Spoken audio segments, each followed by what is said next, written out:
During a routine inspection, a worker collapsed within minutes of entering a sewerage manhole.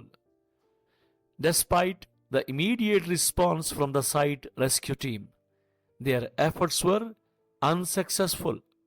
They were unable to retrieve the unconscious worker from the manhole. It took an external rescue service to safely extract the worker, who was finally recovered after a critical 15-minute effort. This incident highlights significant safety lapses and procedural deficiencies, necessitating a thorough investigation to identify the root causes of this incident and prevent future occurrences.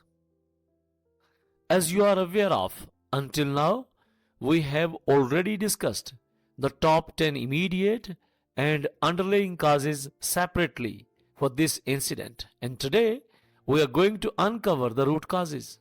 Few safety practitioners highlighted that once we are going through the immediate causes and underlying causes, these are mixing up. For them, I would like to say the factors, immediate, underlying, are the root causes. These points are always the same, but your mindset, your thought process will make a difference. Today, I'm adding the immediate cause, underlying cause, and the root cause in the same point to educate you how you can make a difference altogether. And the ultimate purpose is that you will never forget accident causation approach during the investigation process. Dear colleagues, I have throat problem. So, if my voice is not a bit clear, I'm apologizing in advance. But before going in depth, I would like to memorize you that you are on the platform of Safety First Life. If you are visiting for the first time, kindly subscribe the channel and press the bell icon for all future notifications. And if you find the video informative, then like, comment and share it with your friends and colleagues. I'm going to start now. The root causes of confined space sewerage manhole incident, where a worker collapsed and was not recovered by the site emergency rescue team. What might be the reason of collapse? Unconsciousness. The number one root cause is inadequate ventilation. But today, in the same heading, I'll guide you the difference how you can link immediate causes, underlying causes, and the root causes with the same point. What might be the immediate cause where I have mentioned inadequate ventilation? Point number one. The manhole was not properly ventilated, causing the buildup of hazardous gases or depletion of oxygen, which directly led to the worker's collapse. This is the immediate cause. What might be the underlying cause? The site procedures did not include specific steps to ensure proper ventilation before entry into confined spaces, reflecting a gap in the organization's safety protocols, policies, and procedures. This is underlying cause. Now, let us understand in detail how you will highlight the root cause in the same heading, inadequate ventilation. Dear friends and fellows, the organization lacked a comprehensive confined space entry program that mandated ventilation as a critical safety measure. This indicates a broader issue within the safety management system, where confined space hazards were not fully recognized or mitigated through systematic planning and procedural enforcement. A comprehensive confined space entry program is essential because it systematically addresses the unique hazards associated with confined spaces, such as manholes. Without such a program, the organization failed to identify and mitigate these hazards adequately. In this incident, the absence of proper ventilation allowed toxic gases to accumulate and oxygen levels to drop, creating a life threatening environment. The workers' collapse shortly after entry highlights the immediate dangers posed by this oversight, illustrating the critical need for a structured approach to confined space safety. This broader issue within the safety management system demonstrates a failure to recognize confined space hazards fully and implement necessary preventive measures. The lack of mandated ventilation protocols directly contributed to the hazardous conditions that led to the workers' collapse. By not integrating these protocols or procedures into their safety management system, the organization left significant risks unaddressed, ultimately resulting in this preventable incident. The linkage between the incident and the systemic failure underscores the importance of recognizing and mitigating confined space hazards through comprehensive planning and enforcement. I hope now you can understand how you can make a difference under the same heading: inadequate ventilation. What might be the underlying cause? What is the immediate cause? What is the root cause? And how you will explain, elaborate, and communicate when you are investigating such an incident.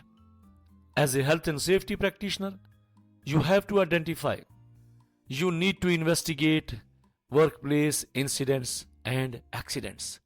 You need to know the difference between immediate, underlying, and the root causes. Point number 2, lack of atmospheric monitoring.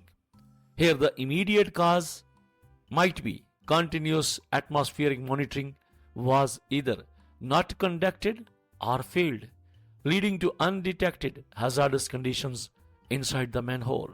And that is the reason why a worker collapsed just after 5 minutes.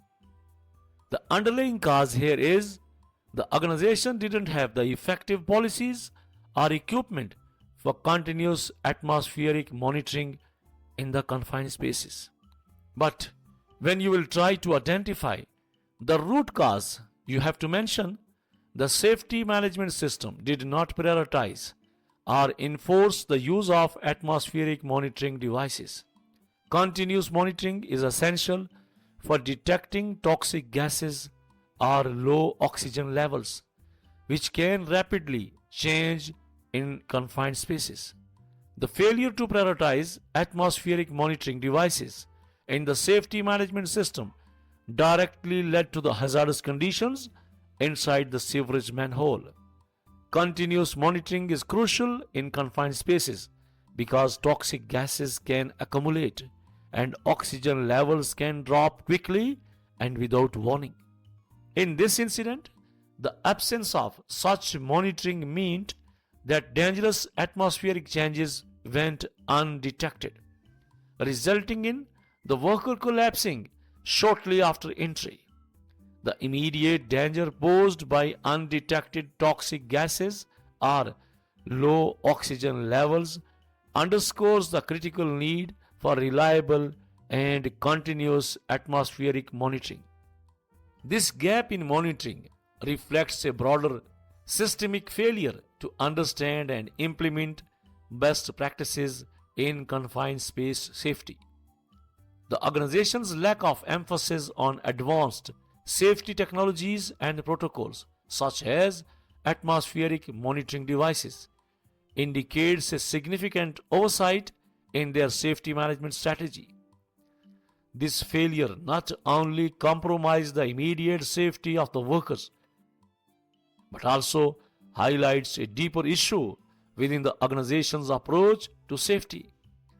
By not adopting these essential monitoring practices, the organization demonstrated a lack of commitment to proactive risk management, ultimately leading to the incident.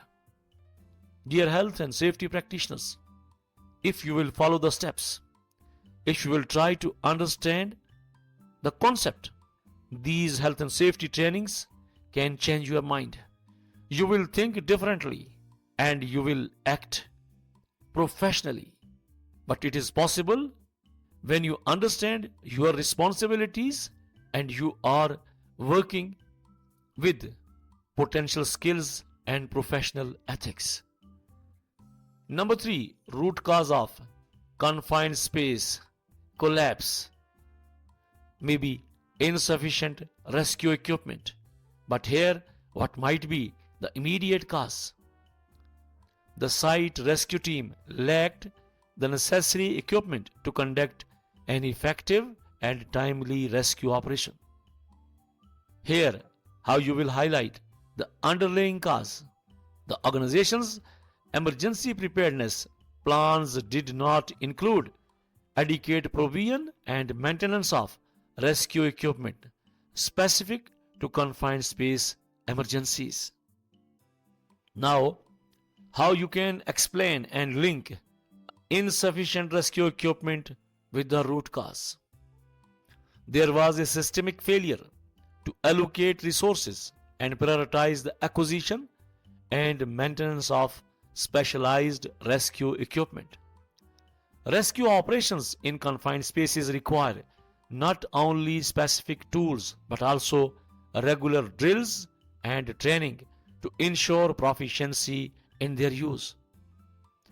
In the incident, the site rescue team's inability to effectively rescue the collapsed worker was largely due to a lack of appropriate rescue equipment. Confined space rescue demand specialized tools designed to navigate and operate in restricted environments safely. The absence of such equipment meant that the on-site team could not perform a timely or efficient rescue, prolonging the workers' exposure to the hazardous conditions. This immediate failure underscores the critical need for organizations to invest in and maintain the necessary rescue apparatus tailored for confined space scenarios. The broader issue here is the organization's inadequate allocation of resources towards emergency preparedness. The lack of investment in the specialized rescue equipment, along with the absence of regular drills and training, highlights a systemic failure in resource management and risk mitigation. This deficiency not only compromised the immediate response to the emergency but also reflects a deeper problem within the organization's safety strategy. By not prioritizing the acquisition and upkeep of essential rescue tools, the organization demonstrated a significant gap in its commitment to worker safety and emergency readiness, ultimately leading to the preventable delay and inefficiency in the rescue operation. You are on the platform of Safety First Life. Today, we are highlighting top 10 root causes of a confined space incident where a worker collapsed and became unconscious and the site emergency team was unable to rescue. Point number 4, improper use of personal protective equipment. What might be the immediate cause then? The worker was not wearing or improperly using the necessary personal protective equipment PPE for confined space entry. How to highlight the underlying cause for same topic, improper use of PPE? You can understand, as a health and safety practitioner, there were insufficient checks and enforcement mechanisms to ensure that workers adhered to PPE requirements.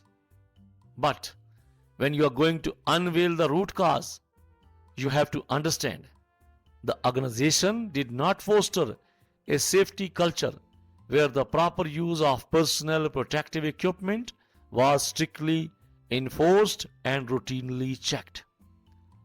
Personal protective equipment is a fundamental aspect of worker safety, particularly in high-risk environments like confined spaces, sewerage manholes. In this incident, the lack of proper use of personal protective equipment significantly contributed to the worker's collapse and the subsequent difficulty in rescuing him. PPE relevant to confined spaces such as respiratory protection, gas detectors, safety harnesses, and protective clothing are critical in mitigating risks associated with toxic gases, low oxygen levels, and other hazards. The failure to enforce the use of these essential PPE items meant that the worker entered the manhole unprotected, directly exposing himself to dangerous situations or conditions that could have been prevented. The broader issue lies in the organization's safety culture, which did not prioritize or rigorously enforce personal protective equipment usage. This indicates a systemic complacency and inadequate safety oversight. A strong safety culture is vital for ensuring that workers consistently use personal protective equipment correctly and understand its importance. The organization's failure to provide continuous training, monitoring, and reinforcement of PPE usage and reinforcement of personal protective equipment usage reflects a deeper problem of inadequate commitment to safety.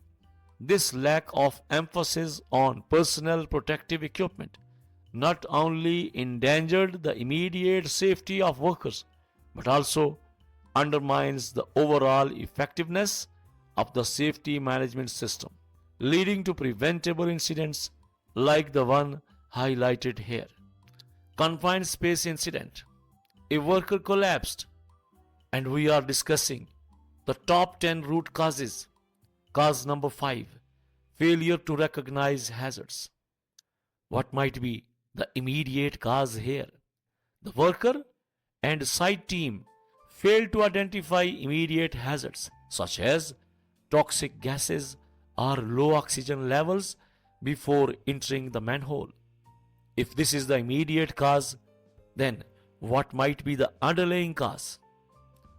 The hazard identification process were not thorough or regularly updated to reflect the specific dangers of confined spaces. As a health and safety practitioner, how you can pinpoint the root cause for the same heading, failure to recognize hazards? Dear friends and fellows, you need to make a critical analysis. You should think and try to find out. The organization lacked a dynamic and robust hazard identification and risk assessment process. Recognizing and mitigating hazards is crucial for ensuring worker safety, especially in environments with inherent risks like confined spaces. In this incident, the failure to identify and mitigate the specific hazards associated with the sewerage manhole directly contributed to the worker's collapse. Confined spaces like manholes present significant risks, including the presence of toxic gases, low oxygen levels, and other environmental dangers.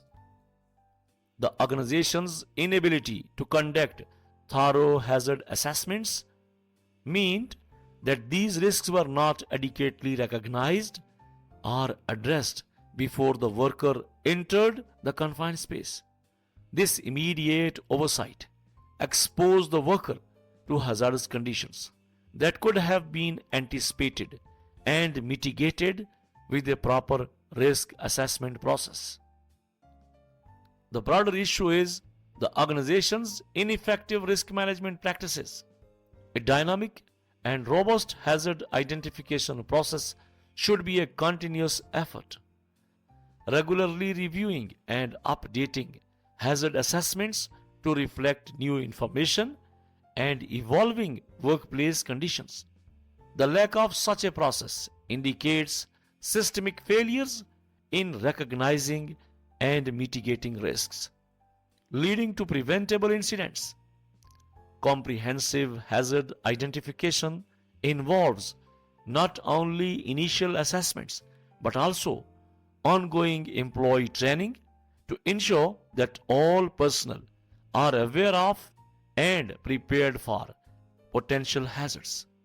This failure highlights a deeper problem within the organization's safety management system, emphasizing the need for a more proactive and continuous approach to risk assessment to protect workers effectively and timely.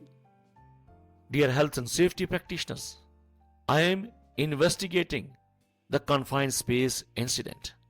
I am trying to convey how you can investigate your project incidents or accidents. Until now, I have discussed top 5 root causes of this confined space sewerage manhole worker collapse incident. And this is part 5th of confined space case study training series. To minimize the length of the video, I will end up with a short conclusion, but I would like to tell you, in the part 6, I'll discuss the remaining 5 points under the heading of ineffective communication systems, insufficient supervision, lack of preparedness and emergency planning, weak safety culture, and deficient rescue training and resources. Just for your kind information, that point number 6 to 10 I will highlight in the next episode. Let me conclude these 5 points. The top 5 root causes of confined space worker collapse incident. The first 5 root causes highlight critical deficiencies in the organization's safety management system, including inadequate ventilation, lack of atmospheric monitoring, insufficient rescue equipment, improper use of personal protective equipment, and failure to recognize hazards. These issues point to systemic failures in risk assessment, safety protocol enforcement, and emergency preparedness. Addressing these root causes requires a holistic approach that prioritizes safety culture, continuous training, and investment in resources tailored to confined space operations. By proactively addressing these shortcomings, the organization can significantly reduce the likelihood of similar incidents and foster a safer work environment for all employees. I hope now your difficulty to segregate immediate, underlying, and the root causes is far, far away from you. For now, that's all. Hope to see you again in the part 6 of Confined Space Incident Investigation Case Study. If you have any question, please ask in the comment section. Thanks for watching, and don't forget to like, comment and share the video. Hope to see you soon with a new HSC tutorial. Until then, take care. Good luck and goodbye.